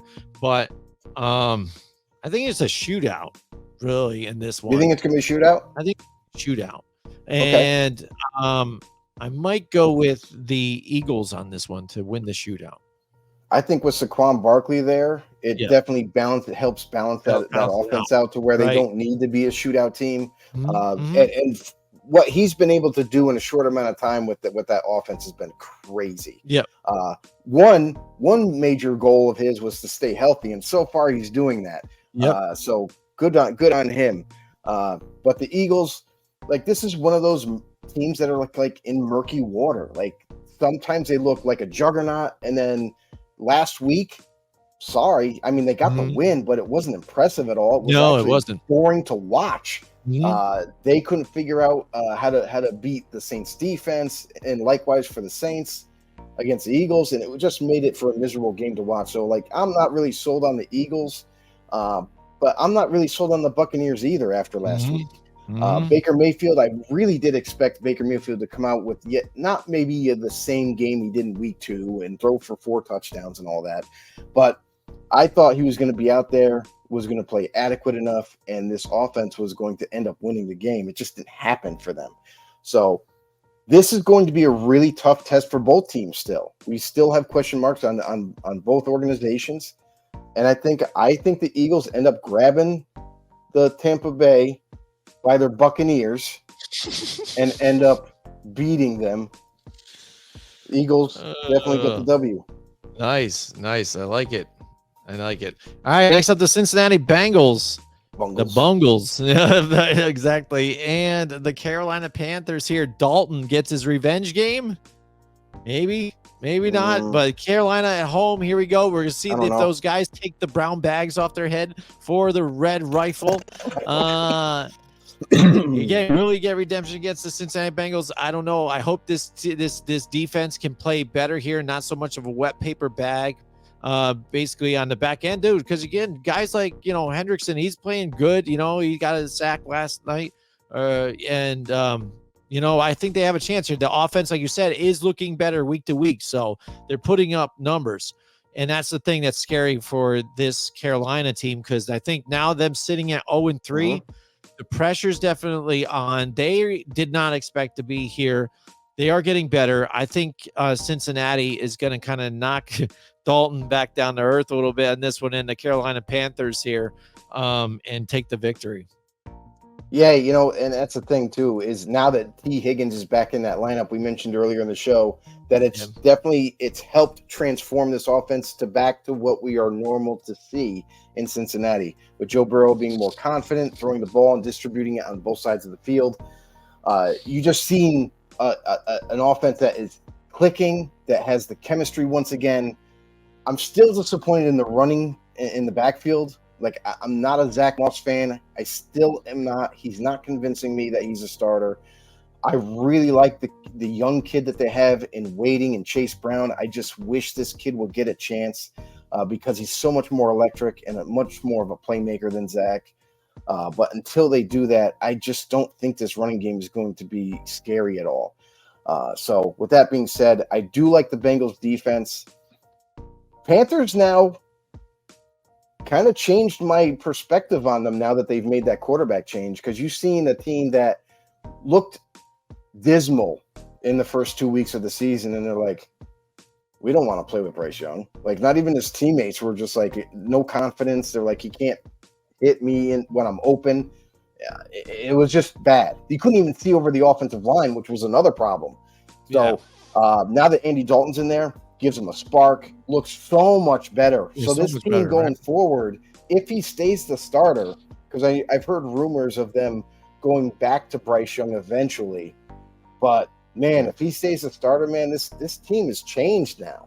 So I honestly wouldn't be surprised if the Panthers actually get a win here at home. But after seeing Cincinnati return back to the way they used to be, I gotta go with the Bengals. Yeah, it would make no sense if they go 0-4 on this one. Then it's bad. It's bad. Something's gonna happen. It's gonna be bad. Jacksonville and the Houston Texans. You want to talk about something going bad? Wow, man, Jacksonville. Can't believe this is one of the things. Again, I went out on a limb. I'm like, hey, these guys, Doug Peterson, we've seen it before. They've got some good weapons too. I mean, the defense, what they should be able to do something better, and it's just bad all around, like all around. And Trevor Lawrence looks terrible, man. It's just and they're blaming each other. You know what I mean? That's the thing. And Doug Peterson, now your coach. He's heard about it, your quarterback. I said it last week, saying, "Oh, we just suck." You know, Doug Peterson came out and just said, we suck. We're terrible. This and this. Like, dude, well, it's on you then. Because again, if you got the same personnel and even some more, pretty much. And you guys aren't winning. That's on you then. Now it's got to fall on the head coach on this one. And it's time for you to change something. Do something different here to change the mentality of what these teammates and everybody, the way the morale is with this team. Going into Houston, I think is kind of like, what the hell just happened last week? Let's right the ship. We're better than this. And I think Houston's going to pull out the victory here. But Jacksonville, they've got a lot of looking at themselves here to do here. So. Yeah, this is one of those teams where I didn't think too highly of them. I like their defense, but Trevor Lawrence, I'm just not sold anymore. I was when he came out in the draft. I'm like, oh, this guy's going to be good. This, that, and the other thing, man, he's really has not been that guy. And he just got paid millions and millions of dollars to be the future quarterback and continue a Jaguar. So that's got to be concerning for Jacksonville, even going forward. You got him locked up this year, and it's like he's not playing any better at all. And then you couple that with the fact that they're banged up. They lost right tackle Anton Harrison. His knee is considered day-to-day. His availability for this week, I expect him to play, but it is day-to-day, so they're just kind of waiting to see how it all shakes out. Gabe Davis left with a shoulder injury. He's also considered day-to-day. I think he's going to play anyway. Usually when these day-to-day designations are out there, it's just like, they're banged up, but he's definitely going to play at the end of the week. Evan Ingram, guy who's been missing the first 3 weeks of football, he's questionable to play in week 4. I don't know. This guy's had hamstring injuries like his whole career, and yet another one has crept up on him. Does he play? Does he not play? Maybe they go on the air of caution and he doesn't play yet another week. So with that being said, and how banged up they are, how bad they're playing, I really don't know if you can even pick the Jaguars. Maybe all this season. Well, right? That might be in the same boat as the Giants. You're going against a Houston team that just got embarrassed, basically, against the Minnesota Vikings. And they want to prove to everybody, like, hey, listen, we're at home. We're not going to allow that to happen again. We're going to make a statement. And the Jaguars, unfortunately, are going to be taking the brunt of it. So I'm going to go with the Texans and C.J. Stroud to redeem themselves after last week. All right. Now, this is another, I guess, if you want to look at it, revenge game, or what do we know about whom? Ooh. And we've got the Washington Commanders going into Arizona. Ooh. Cliff Kingsbury back to Arizona against Kyler Murray. He's got a lot of tidbits to tell everybody in that defense here. And Dan Quinn, hey, listen to this. This is how you get them, you know? And so this is going to be an exciting matchup, just even with the way that the Arizona Cardinals have been really putting up points. I mean, they've kind of been a little bit of a surprise. You know, they're not blowing doors off people or even majorly winning, but they're doing a little bit better than the way I thought they were to an extent. I think they keep it close for a little bit, but I think I like the way, again, Jaden Daniels getting more comfortable. They're opening up the playbook. You got all those weapons still on top of it. Terry McLaurin, after last night's game, is super psyched. He couldn't talk to enough people. He couldn't bottle it up. He had to go and let it all out. And so I'm on the Commanders train right now here. I'm thinking the Commanders go into Arizona, pull out a victory here, and stay up there at the top of this division. Like Kings, Arizona last week, by opening up that public, it's definitely changed. Their mentality. It's definitely changed, like what they're able to do offensively, and it helped the defense for once. Instead of going 3 and out because they're trying to ground and pound the run, and the defense goes back out there again. Now they've opened it up last week. I hope they continue to do so. I hope that's not a mirage just because they played the Bengals. But Cliff Kingsbury's got to keep it open and just let Jaden Daniels grow and go. Like release the leash. Just let him rock. So I think he has to continue to do that. So Washington Commanders, I told everybody before Jaden Daniels was one of my top quarterbacks coming out, and I'm going to stick by that. It's going to be awesome, too, to watch this matchup because you have Kyler Murray on one end and Jaden Daniels. Both can make you look stupid in the open field. Both can outrun you. Both have speed, and they both can throw the ball. But I think Jaden Daniels throws a little bit better. So just because of that and the weapons that they have in Washington, I know Marvin Harrison Jr. is there, but I'm going to go Commanders as well. All right, here we go. The New England Patriots and San Francisco 49ers. Patriots, again, embarrassed by the Jets. They come back down to earth again. We saw a little bit of Drake May at the end of that game, but really not a whole lot. Just kind of, fodder time, just fit it in a little bit, getting some plays in. San Francisco, again, having the injuries. They had a game where they kind of just let them off the hook here and let the team back in it. But again, not really let them back in it. They had it. They needed to finish it, and they couldn't because Matthew Stafford, it just doesn't give up. You got Sean McVay on the other side, and you can't do that with those other teams. That's another playoff team. That's one of those games in your division that you need to win. You can't just squander those types of wins away when you had it. And they're going to regret that one possibly here. But they've got the Patriots here. Patriots, they're starting to come down to earth. What we are, what they thought they were. You saw the offensive line make some struggles here last week. I'm going to go with the San Francisco 49ers to bounce back here at home. Yeah, this is tough because the 49ers, even though they're really banged up, they were still able to make things work. You know what I mean? With Juwan Jennings and other guys that were involved. George Kittle was also missing from that lineup, by the way. Yep. So you can't say like, oh, well, they were just missing a couple. No, they're missing almost their whole offense. Like, just add Brandon Ayuk to that tab, and you don't have your starters. Yeah. All your starters are gone. Yeah. So it's like, but this is tough. New England's got to travel to San Fran. They're going to be playing in a hostile environment, long away from home. Like, and you don't have. I'm still disappointed in the decision for New England to rock with Brissett. I think that Drake May showed flashes when he got in late in the game last week. We're like, dude, just let this kid grow. Let this kid get experience. And he's definitely has the talent right now. If you put him out there, he's going to be better than Brissett easily, and he's the future. So just let him go out there and rock. I think if Drake May was to start this game, which we all know it's not going to happen, but if he was to, I think he would have given the Niners a tough problem, because Niners being banged up, not having Javon Hargrave again, and also something we didn't touch on earlier in the show is Trent Williams left that game. They're all pro left tackle. Like, yep. That's true too. What's seen as the best, if not one of the best left tackles in this game today, even though he's 37 years old, still making it work. So does he return back to the lineup? Because I don't see him on the injury designation today. So I wonder if they're just kind of, he's not that banged up, they're going to let him rest type of deal. But again, it's tough for the Patriots. I got to go with the Niners in this, regardless of how many guys are missing. Definitely. And all right, next up we got the Cleveland Browns and the Las Vegas Raiders, Joe. Oh, what an ugly game. Oh my God. What are we going to see here? I don't know. Do we see Aiden O'Connell come into this game? Oh God, I hope so.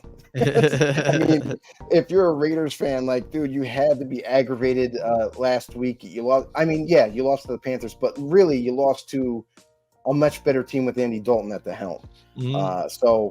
And Gardner Minshew had no answer. He just didn't. It's weird because when you watch him play, he'll make some nice throws, but he doesn't push the ball down the field enough, and he always checks it down. That's really limiting that offense. When you got Devontae Adams and Jacoby Myers and Michael Mayer and Brock Bowers, your rookie, and you're not being able to find people sometimes and check it down, that's concerning.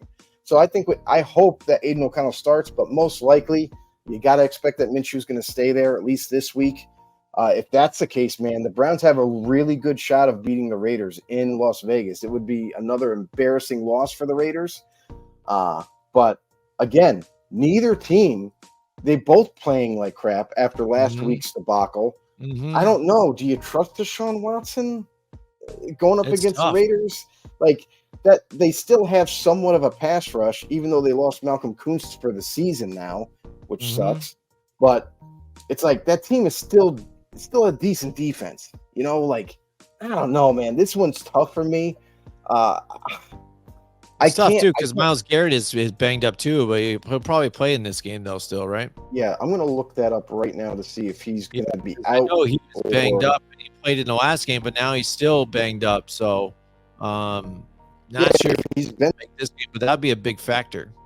But that's the thing too is if he's gonna continue to play like that and he's playing injured, So I still think he could make a difference, obviously, but again, I don't know. I'm just going to say this. It's hard for me to trust Deshaun Watson right now in this Cleveland Browns team because after so much hype in the offseason, after so much of what we thought in the offseason, they're definitely going to take another step up.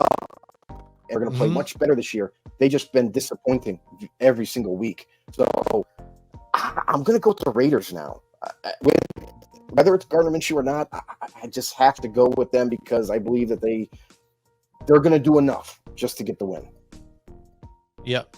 I think it's going to be a tough one again. I don't know what to expect either. I know Max Crosby is going to be definitely pressuring Deshaun Watson here, and I think that could be a big factor in this game, probably the biggest factor, because how effective is Myles Garrett going to be? I mean, because again, last week he was kind of shut down to an extent by Andrew Thomas. You know what I mean? For the most part, I think he got pressured one. But that could be the factor here. That offensive line versus a guy like that. It's tough. But you know what? I think to try and gain a game back too, I'm just going to go against you. I'm going to go with the Cleveland Browns on this one. How about that? If I can get it, we'll see. Okay. It's early. Let's go Browns. You go Raiders, right? Raiders. All right.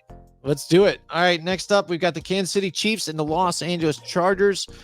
It's like, again, I hope Justin Herbert was in this game, because I would have liked to see how Harbaugh handled this. Harbaugh, Andy Reid, Justin Herbert, Patrick Mahomes, this sounds great, but you're not going to get that. And I think this is probably going to be a shellacking, a thrumping, I think, and things like that. Even though we haven't seen the Kansas City Chiefs play like that, I don't know. I think Kansas City is going to, dismantle this team, I think, this week. I don't think so. I like the Chiefs in this one. This divisional rivalry has never been. I know. I get it. Side. I get it.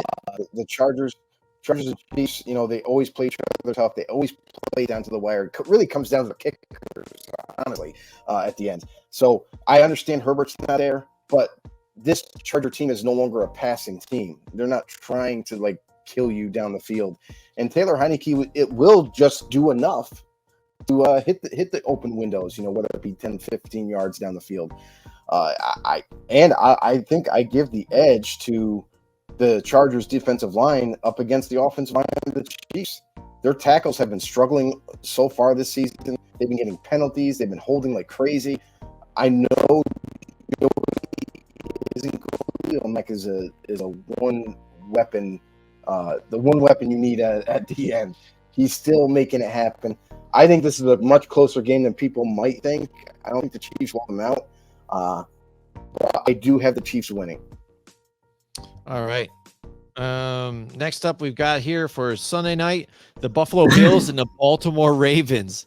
This is tough here because the Bills flying high. The Ravens, again, just fight out of going 0-3.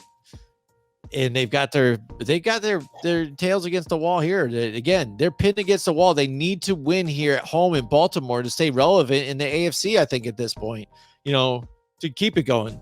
I mean, because Buffalo, they keep rolling like this. Who's going to stop these guys? You guys. Ravens, here's what they did, right, to the Cowboys. They were able to run the ball, and that opened up everything else.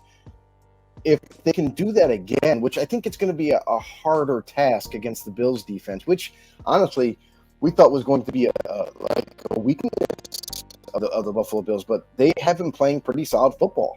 So I think it's going to be a harder matchup.